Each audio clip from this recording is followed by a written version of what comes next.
magpapasko na sila dito. Ang cute ng upo, oh. Upo to, di ba? Ang liit lang ng upo nila dito.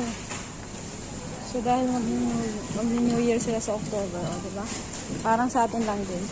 Ang mahal ng atis. Yung atis, ano sila. Ito, upo to, alam ko. Magkano kilo nito? Parang 12. Di ba upo to? Ayan.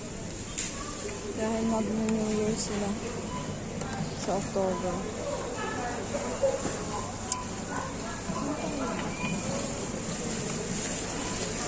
Sa 1 kilo. Hindi ko pa ito natitikman. Hindi ko alam kung anong prutas to. Hindi ko pa ito natitikman. Bili kaya ako. Parang sa Slika? Hindi, kilo siya? Lo. Alo? Rimon. Ano kilo siya? Ze? Lo. Tamak sa